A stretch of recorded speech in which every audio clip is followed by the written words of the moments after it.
नमस्कार दोस्तों, welcome back to civil outlook. तो आज हम बात करने वाले हैं आपके डिमांडिंग टॉपिक की ड्राइंग के बारे में। यहाँ पे आपको 25 क्वेश्चन कराए जाएंगे जो कोई बहुत ज़्यादा इंपॉर्टेंट होने वाले हैं एनसीएल के लिए, ठीक है। और इस वीडियो की पीडीएफ फाइल आप हमारे टेलीग्राम चैनल से जाकर डाउनलोड कर सकते हैं, जिसका लिंक डिस्क्रिप्शन में दिया है। और इस वीडियो में एडिटिंग थोड़ा हो नहीं पाएगी जल्दबाजी की वजह से, तो थोड़ा कोऑपरेट करके आप पूरा टॉपिक पे फोकस कीजिएगा, ओके। तो चलिए बढ़ते हैं हम लोग 1 बाय 1 क्वेश्चन की ओर।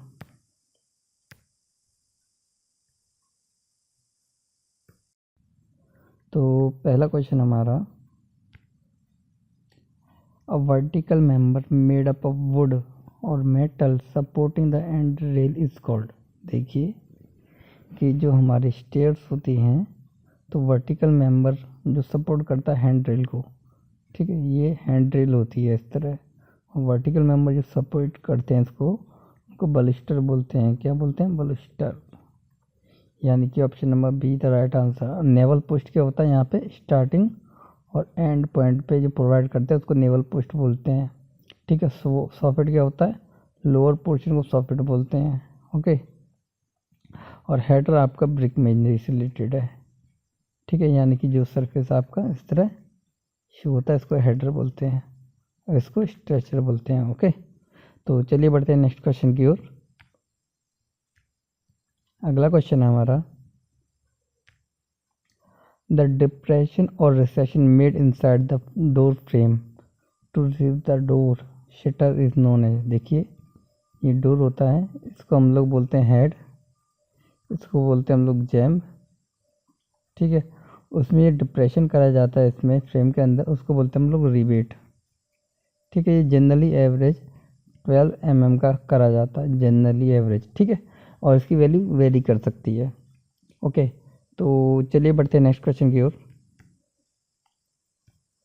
तो नेक्स्ट क्वेश्चन है, the Windows which projects outside the external wall of the room is called.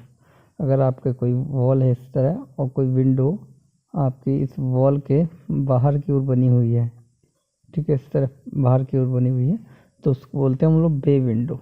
कौन सी विंडो? Bay window, okay. और अगर विंडो कॉर्नर पे बनी हुई है, ऐसे कॉर्नर पे, तो उसको बोलते हैं कॉर्नर विंडो, ओके। तो चलिए बढ़ते हैं नेक्स्ट क्वेश्चन की ओर। अगला क्वेश्चन है, a vertical window built into the sloping slide of our pitched roof is known as. Vertical window और स्लोपिंग रूफ होती है आपकी इस तरह, ठीक है। आप ड्राइंग बनाते थे तो स्लोपिंग रूफ पे अगर विंडो आप बनाते हैं ऐसे, तो उसको बोलते हैं हम लोग डॉर्मर विंडो, यानी कि option number A the right answer, okay. तो नेक्स्ट क्वेश्चन हमारा, windows where shutter open like door are termed as. वो विंडो जिनमें हम डोर की तरह शटर ओपन होते हैं इस तरह, ठीक है, इस तरह ओपन होते हैं, तो उनको बोलते हैं हम लोग कैसमेंट विंडो, यानी कि option number B the right answer according to the question, okay. तो चलिए बढ़ते हैं नेक्स्ट क्वेश्चन की ओर। अगला क्वेश्चन हमारा, which type of door is suitable for continuous heavy rush of traffic, ठीक है। अगर हैवी ट्रैफिक हो रहा है तो आप लोगों ने मॉल पॉल में देखा होगा, तो रिवॉल्विंग टाइप के डोर होते हैं, वन एक एंटर करता है एक एग्जिट करता है एक ही टाइम पे, ठीक है। तो वो होते हैं आपके रिवॉल्विंग डोर, यानी कि option number D the right answer according to the question, okay. तो चलिए बढ़ते हैं नेक्स्ट क्वेश्चन की ओर। अगला क्वेश्चन है, a type of door use to supplement the natural lighting provided by window is known as. Natural lighting आपके घर में आए उसके लिए आपको कांच के विंडो प्रोवाइड करने पड़ते हैं, डोर प्रोवाइड करने पड़ते हैं, ठीक है। तो उनको बोलते हैं हम लोग सैश, सैश या फिर ग्लाइज्ड, ग्लाइज्ड, ठीक है। यानी कि ग्लाइज्ड दिख रहा है आपको सी में, इसको बोलते हैं ग्लाइज्ड। और ब्रेस्ट डोर क्या होते हैं? ये डोर होती है, तो ये जो आप इस तरह प्रोवाइड करते हैं दोस्तों, उसको ब्रेस्ट डोर बोलते हैं। और लैज्ड क्या होती है? लैज्ड आप इस तरह प्रोवाइड करते हैं, ठीक है, ये आपके लैज्ड हो गए, ओके। तो चलिए बढ़ते हैं नेक्स्ट क्वेश्चन की ओर। अगला क्वेश्चन हमारा,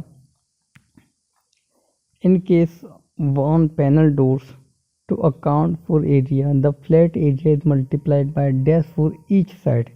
तो ईच साइड के लिए हम लोग मल्टीप्लाई करते हैं 1.2 से। ओके, यानी कि option number C the right answer according to the question. Okay, तो चलिए बढ़ते हैं नेक्स्ट क्वेश्चन की ओर। अगला क्वेश्चन हमारा, the unbroken series of steps between landing is called as. एक लैंडिंग ये है, यहाँ से स्टेप्स जा रहे हैं मेरे, और एक लैंडिंग यहाँ है, तो इन दोनों लैंडिंग्स के बीच में जो सीरीज होती है स्टेप्स की, उसको हम लोग बोलते हैं फ्लाइट। ठीक है, अब गोइंग क्या है, इसकी हॉरिजॉन्टल डिस्टेंस को गोइंग बोलते हैं। ठीक है, अब बलिस्टर आपको पता ही है, और आपका बचा क्या, हेडरूम। हेडरूम क्या है, आपका जो सीलिंग से जो हाइट होती है आपके ये वाली, इसको हेडरूम बोलते हैं। जो जनरली मिनिमम होती है 2.05 मीटर। ओके, ये मिनिमम है। तो चलिए बढ़ते हैं नेक्स्ट क्वेश्चन की ओर। अगला क्वेश्चन हमारा, the stairs turning through 180 degree. तो आप यहाँ से ऐसे गए, ये स्टेयर है, और यहाँ से आप 180 डिग्री टर्न करके, तो इस टाइप का स्टेयर बोलते हैं हम लोग आपका हाफ टर्न। टोटल 360 का होता है, 360 का हाफ कितना, 180 डिग्री। इस वजह से इसको बोलते हैं हम लोग हाफ टर्न, यानी कि option number C the right answer. और हाफ टर्न की स्टेयर कौन सी होती है, डॉग स्टाइल वाली। ठीक है, तो चलिए बढ़ते हैं नेक्स्ट क्वेश्चन की ओर। अगला क्वेश्चन हमारा, in design of cinema hall width of tread is taken as. देखिए, अगर हम ट्रेड की बात करें, तो ट्रेड के लिए जो सिनेमा हॉल है, यानी कि पब्लिक बिल्डिंग है, तो वहाँ 25 से 30 सेंटीमीटर की ली जाती है, यानी कि ऑप्शन नंबर आपका A the right answer according to the question. अगर बात करें इनका मल्टीप्लिकेशन की, RNG यानी कि राइज एंड आपका ट्रेड की, तो वो होती है आपकी 400 to 450 सेंटीमीटर। ओके, तो चलिए बढ़ते हैं नेक्स्ट क्वेश्चन की ओर। अगला क्वेश्चन हमारा,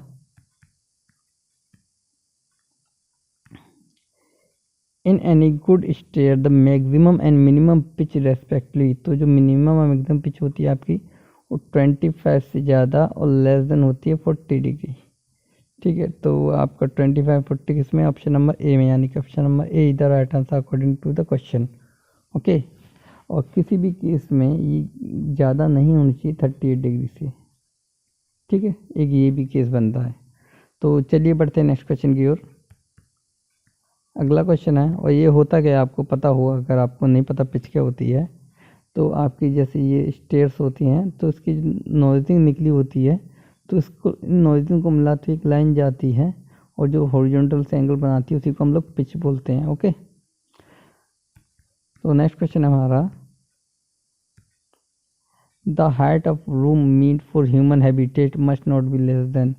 तो अगर आप कोई भी रूम बना रहे हो, ठीक है, रूम है, तो उसकी मिनिमम हाइट कितनी होनी चाहिए, मिनिमम हाइट होनी चाहिए उसकी 2.75 मीटर। ओके, ये हेडरूम से डिफरेंट है। ठीक है, हेडरूम के आप स्टेयर की बात कर रहे हो, स्टेयर से और सीलिंग के बीच में कितना डिफरेंस होना चाहिए, लेकिन रूम की बात करें तो मिनिमम कितना है, 2.75 मीटर, यानी कि option number B the right answer according to the question. Okay, तो चलिए बढ़ते हैं नेक्स्ट क्वेश्चन की ओर। अगला क्वेश्चन हमारा, the following line is use for visible outlines. अगर आप विजिबल आउटलाइंस की बात करते हैं, ठीक है, तो उसके लिए हम लोग थिक लाइन यूज़ करते हैं, और कंटिन्यूस होती है, यानी कि continuous thick line is the right answer according to the question. Okay, तो चलिए बढ़ते हैं नेक्स्ट क्वेश्चन की ओर। अगला क्वेश्चन हमारा, ठीक है, ये थोड़ा टाइपिंग मिस्टेक है, इसको मैं PDF में सही कर दूंगा, इसको आपको गौर नहीं करना है। The following line use for dimension line and lettering, यहाँ पर लेटर लिखते हैं। ठीक है, ये टाइपिंग मिस्टेक है, सारी मैं सही कर दूंगा उसमें। तो उसमें आप लोग कौन सी लाइन यूज़ करते हैं, उसके लिए हम लोग थिन लाइन यूज़ करते हैं, कंटिन्यूस थिन लाइन, यानी कि option number B the right answer according to the question. Okay, तो चलिए बढ़ते हैं नेक्स्ट क्वेश्चन की ओर। अगला क्वेश्चन हमारा, which of the following represent reducing scale. Reducing scale 3 type के स्केल होते हैं, एक फुल साइज, ठीक है, एक एनलार्जिंग, एक रिड्यूसिंग।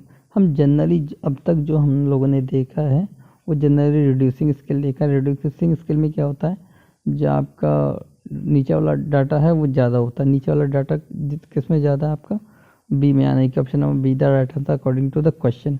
ठीक है, एनलार्जिंग में ऊपर वाला डाटा ज़्यादा होता है, फुल साइज में दोनों डाटा बराबर होते हैं। ओके, तो चलिए बढ़ते हैं नेक्स्ट क्वेश्चन की ओर। तो नेक्स्ट क्वेश्चन हमारा, the stairs which are kept in motion by revolving drum is known as. तो रिवॉल्विंग इस तरह आपका रिवॉल्यूशन होता रहता है और मूवमेंट होती रहती है। तो आपने एस्केलेटर देखे होंगे, आप कभी भी मेट्रो में सफ़र करा होगा आपने या फिर मॉल्स में, तो उनको बोलते हैं हम लोग एस्केलेटर, यानी कि option number A the right answer. ठीक है, और चलिए बढ़ते हैं नेक्स्ट क्वेश्चन की ओर। अगला क्वेश्चन हमारा, the BIS recommends that the size of door frame and window frame should be derived after allowing a margin of an opening for convenience of fixing dash mm। यहाँ पे dash आएगा, ठीक है। तो इसका आंसर कितना है आपको 10 mm। तो 10 mm इसका राइट आंसर है according to the question. Okay, तो आपको BIS का डाटा एक आपको याद रखना है, ठीक है। तो चलिए बढ़ते हैं नेक्स्ट क्वेश्चन की ओर।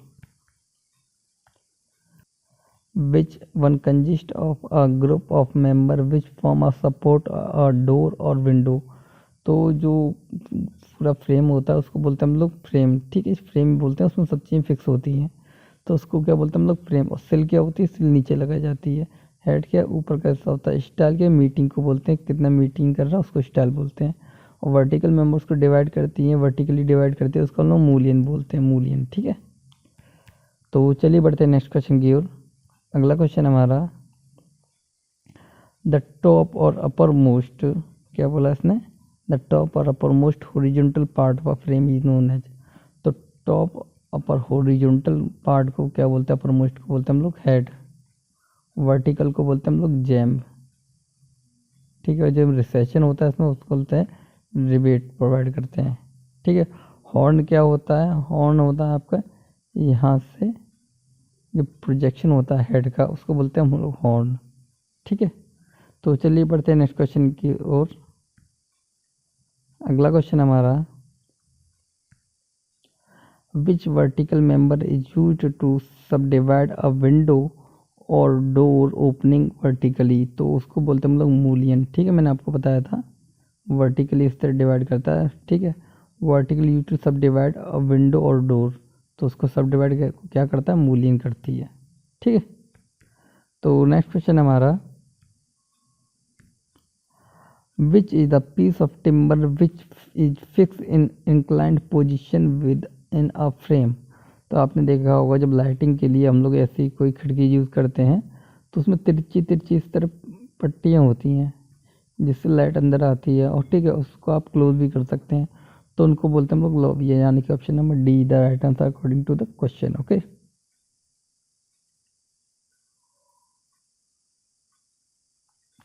तो चलिए बढ़ते हैं नेक्स्ट क्वेश्चन की ओर। अगला क्वेश्चन हमारा, in this type of pitched roof sloping on one side is only provided. तो सिर्फ आपकी स्लोपिंग वन साइड के प्रोवाइड करते हैं, तो उसको बोलते हैं हम लोग लीन टू रूफ, ठीक है। हिप रूफ में हम लोग चारों प्रोवाइड करते हैं, यानी कि इस तरह, ठीक है। इस ये आपका 2D दिख रहा है, इस दर भी प्रोवाइड होती है और दर भी प्रोवाइड होती है हिप रूफ में। ओके, तो चलिए बढ़ते हैं नेक्स्ट क्वेश्चन की ओर। अगला क्वेश्चन है, purlins are use to support. तो हम लोग पर्लिन्स प्रोवाइड कैसे करते हैं, देखिए ये हमारी पोस्ट होती है, ट्रस होती है, ये होती है रिज हमारी, ये रिज होती है, ये आपका कवर होता है। ओके, कवर के बाद आपका क्या होता है यहाँ पे, कॉमन राफ्टर होता है यहाँ पे, उसके बाद नीचे कॉमन राफ्टर होता है, कॉमन राफ्टर के बाद आपका पर्लिन होती है, ठीक है, पर्लिन होती है। पर्लिन के बाद आपका प्रिंसिपल राफ्टर होता है, ये प्रिंसिपल राफ्टर होता है PR, और इसको पर्लिन को सपोर्ट करती है क्लीट, यानी कि पर्लिन किसको सपोर्ट करती है, इसको, ये क्या, कॉमन राफ्टर, और खुद पर्लिन को सपोर्ट क्या करती है, क्लीट करती है, ठीक है। ओके, तो चलिए बढ़ते हैं नेक्स्ट क्वेश्चन की ओर। अगला और वीडियो का लास्ट क्वेश्चन हमारा, dash is use as truss when span is 5 to 8 metre. देखिए जब 5 to चल नहीं रहा, काम नहीं कर रहा, ठीक है, तो इसको चेक कर दे दोबारा, ये काम नहीं कर रहा। ओके, ये अब वर्क कर रहा है। ओके, तो हम लोग बात करते हैं अगर जैसे हमारा जब स्पान 5 to 9 मीटर है तो उसको बोलते हैं हम लोग किंग पोस्ट, ठीक है। और 9 to 14 होता है तो उसको बोलते हैं हम लोग क्वीन पोस्ट। ओके, ये दोनों डाटा याद रखते हैं। यहाँ पे बोला आपको 5 to 8 यानी कि किंग पोस्ट, ठीक है। और 9 to 14 क्वीन पोस्ट। और इन दोनों का मिक्सचर क्या होता है, एडिशन, इन दोनों का कॉम्बिनेशन होता है माnsard रूफ ट्रस्ट। ओके, तो यहाँ पे ये वीडियो कंप्लीट होती है और इस वीडियो की पीडीएफ फाइल आप हमारे टेलीग्राम चैनल से डाउनलोड कर सकते हैं, जिसका लिंक डिस्क्रिप्शन में है। ओके, तो आई होप कि आपको ये वीडियो अच्छी लगी होगी। अगर वीडियो अच्छी लगी तो वीडियो को लाइक कीजिए, चैनल को सब्सक्राइब कीजिए, साथ ही अपने दोस्तों के साथ शेयर कीजिए। मिलते हैं नेक्स्ट लेक्चर में। Till then be happy, keep learning and keep smiling.